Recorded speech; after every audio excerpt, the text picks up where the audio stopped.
Inilah kisah Kenshin dan Kaori, seorang pemuda kaya yang menyamar kerja sebagai cleaning service versi Kaori TV.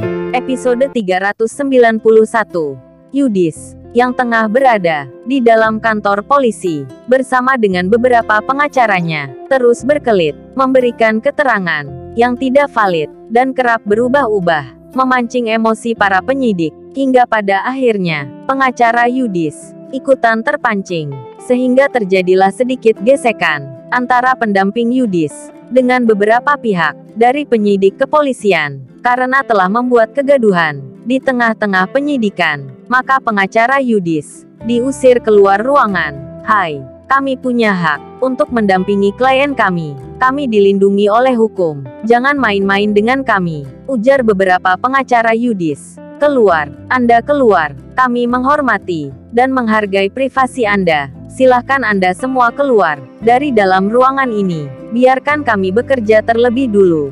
Aksi saling dorong pun terjadi, hingga salah seorang dari pihak pengacara Yudis terjatuh, sedangkan beberapa awak media saling berebut, berburu gambar dan video tentang kejadian langka itu. Suasana semakin memanas tatkala Yudis melemparkan kotak tisu ke arah kerumunan di luar ruangan itu. Akhirnya Yudis pun didekap oleh beberapa orang, dipindahkan ke ruang lain, dipisahkan dari para pengacaranya. "Lepaskan saya, lepaskan tangan Anda, saya tidak bersalah, lepaskan." Yudis mencoba untuk memberontak kepada petugas kala itu, karena kekacauan yang telah dibuatnya. Penyidikan pun terpaksa ditunda. Sementara itu, Rena, yang telah mendengar beberapa keluhan Henshin dan Iwan, kemudian masuk ke dalam kamarnya, mengambil beberapa uang yang tersisa di dalam dompetnya.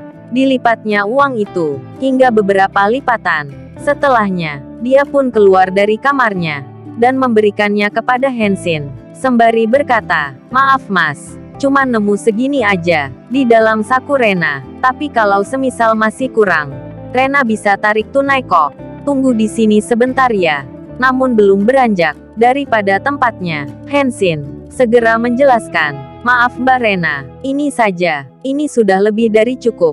Saya pinjam dulu ya." Uang itu pun diterima Henshin dari tangan Rena. Kemudian Henshin hanya mengambil 3 lembar uang 100 ribuan itu, dan sisanya dia kembalikan lagi kepada Rena.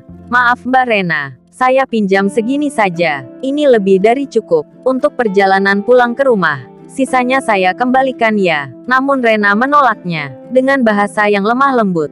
"Udah bawa aja Mas. Lagian gua ini bukanlah koperasi simpan pinjam. Jadi ya bawa aja lah Mas. Nggak pakai pinjam meminjam. Anggap aja hadiah dari Rena untuk Mas Henshin dan Mas Iwan. Hitung-hitung buat cadangan. Kali aja nanti di jalanan motornya kenapa-napa, ban bocor atau lainnya." Waduh, ketulusan hati Rena membuat Iwan diam 1000 bahasa. Dirinya hanya bisa mengamati sikap keduanya yang tampak aneh di mata Iwan. Masak iya sih, Rena jatuh cinta sama Henshin. Terus gimana dengan nasib si kudis itu? Waduh, gaswat, bisa terjadi perang dunia kedua nih, kalau sampai Yudis tahu sikap aslinya Rena hari ini. Sementara itu, Henshin mencoba meyakinkan Rena. Dia berucap, "Maaf Mbak Rena, kita main ke sini bukan ingin menggadaikan motor loh. Akan tetapi, pinjam sementara dokunya. Hehehe. Jadi nanti akan tetap kami kembalikan," ucap Henshin sembari sedikit bercanda. "Oke lah, kalau memang seperti itu adanya," ucap Rena sembari mengambil sehelai tisu yang tersedia di atas meja. Lalu kemudian, maaf Mas, ini ada sesuatu di bibir Mas Henshin." Sembari Rena membersihkan sesuatu yang menempel di bibir Henshin. "Nah udah bersih, gini kan cakepnya kelihatan. Betul nggak Mas Iwan?" Hehehe. Waduh, gawat. Rena makin berani menunjukkan perasaannya. Tangan Rena benar-benar menyentuh bibir Henshin. Sementara yang disentuh merasa malu sendiri, wajahnya memerah dan sedikit agak memucat. Sedangkan Iwan yang melihat kejadian itu tersenyum kecil dan memalingkan pandangannya ke sudut ruangan. "Terima kasih Mbak Rena, udah berkenan menyingkirkan noda yang menempel di wajahku. Hehehe. Kalau begitu, Kami permisi dulu ya, untuk sementara, uang ini saya pinjam dulu. Ucap Hansin, yang hanya dijawab Rena. Dengan isyarat wajahnya, yang nampak anggun itu. Ayo bro, kita jalan sekarang. Ucap Hansin ke Iwan. Buru-buru amat sih mas. Belum juga ngopi, lagian kan hari ini, Rena nggak ada jadwal, lagi santai and free. Ngobrol dulu napa? Ucap Rena pada keduanya. Lain kali aja ya mbak. Selain kami takut mengganggu aktivitasnya Mbak Rena, kita juga mesti cepet-cepet nih. Si bro, ditunggu sama bokapnya di kantor. Sahut Iwan. Beneran gitu mas? Tanya balik Rena pada Hansin. Iya Mbak Rena, jadi saya mohon maaf. Mungkin lain kali saja, kita bisa ngobrol banyak. Maaf ya Mbak, kalau kita tak bisa berlama-lama di sini. Kita permisi dulu ya, ucap Hansin. Maaf mas, bisa nggak? Kalau manggil gua, dengan hanya sebutan Rena aja. So, gak pakai tambahan embak. Di depan nama Rena gitu. Hehehehe, protes Rena pada keduanya. Dan sementara itu, Rian, yang ternyata, masih berada di sekitaran rumah Rena, tengah terlihat berhenti, di sebuah kopi, di persimpangan jalan, yang tak seberapa jauh, dari kediaman Rena. Nampaknya, ia mengetahui keributan yang terjadi di ruang penyidik. Kabar itu ia terima dari salah seorang teman Yudis yang tengah berada di sana. Yudis pun nampaknya juga sudah mengetahui jikalau ada Hansin di kediaman Rena. Perasaannya pun menjadi tambah kalut, sakit hati, rasa cemburu buta yang menguasai dirinya membuat hatinya semakin dendam terhadap Hansin, sehingga dia pun tega meminta temannya untuk menyampaikan pada Rian, orang suruhan Yudis itu, yang tengah berhenti di sebuah kopi di persimpangan jalan yang tak jauh dari rumah Rena. Kamu bilang sama Rian, jangan lengah, terus pantau pria itu, jangan sampai terlepas. Bila perlu, tabrak aja motornya dari belakang. Bila melintas di jalanan sepi, ucap Yudis pada salah seorang teman yang tengah berada di sampingnya itu. Waduh waduh, gaswat, niatan jahat Yudis semakin terang-terangan, walau sekalipun saat ini, dia tengah berada di kantor polisi, sebagai tersangka, atas kasus pengeroyokan, dan penganiayaan, terhadap Hansin, beberapa waktu yang lalu. Namun tetap saja, tidak ada kapok-kapoknya, sedangkan Rian, yang semakin penasaran, dengan keberadaan Hansin, seseorang yang katanya, berprofesi sebagai cleaning service itu, kemudian turun dari mobilnya, dan menikmati hangatnya segelas kopi, di persimpangan jalan ibu kota, yang jaraknya tak begitu jauh dari lokasi rumah Rena. Rian berhenti di sana, bermaksud menunggu pemuda itu melintas, sembari istirahat sejenak, karena hanya di persimpangan itulah satu-satunya akses jalan keluar masuk menuju ke rumah Rena.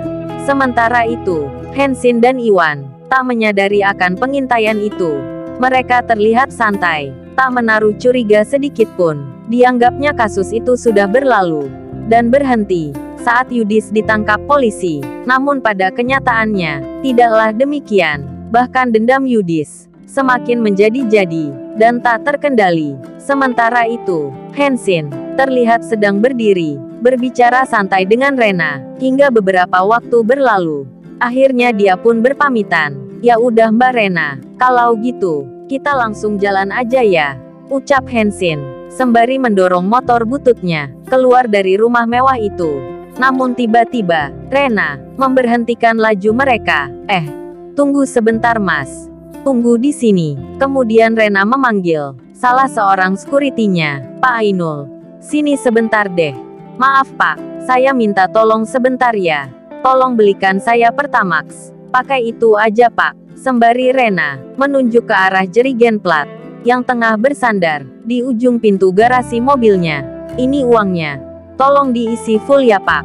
Maaf Mbak Rena, biar kita jalan aja. Kita beli sendiri saja Pak Ainul. Gak perlu repot-repot, kan kita tadi sudah dipinjamin uang sama Mbak Rena, ucap Hansin. Gak papalah mas, jalan ke terminal bahan bakar kan jauh. Tunggu saja sebentar di sini. Sebentar juga sampai, sahut Pak Ainul, yang kemudian, security Rena itu, berangkat dengan motor metik miliknya. Kita ke sini. Kok jadi merepotkan Mbak Rena ya? Maaf ya Mbak, kita jadi nggak enak ini. Sama mbaknya, ucap Hensin. Gak papalah mas. Rena malah seneng kok, bisa bantu Mas Hensin dan Mas Iwan. Lagian jarang-jarang kan ada momen seperti ini, sahut Rena. Sedangkan Iwan, yang tengah mendorong motornya keluar. Kemudian diparkirnya motor itu di depan pagar rumah Rena. Dan nampak dari kejauhan, Pak Ainul yakin, yang telah kembali, dengan membawa sejerigen bahan bakar Pertamax. Ini mas Pertamaxnya, ucap Pak Ainul, sembari memberikan jerigen itu kepada Iwan. Maaf Mbak Rena, ini sisa kembaliannya. Udah bawa aja Pak Ainul. Bawa aja gak papa. Terima kasih ya Pak, ucap Rena pada sekuritinya.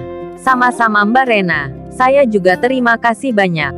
Sudah dikasih ini, sahut Pak Ainul, sembari menunjukkan beberapa lembar uang kembalian dari membeli Pertamax itu. Lalu, bagaimana kisah selanjutnya? Subscribe channel ini untuk mengetahui kisah berikutnya. Terima kasih.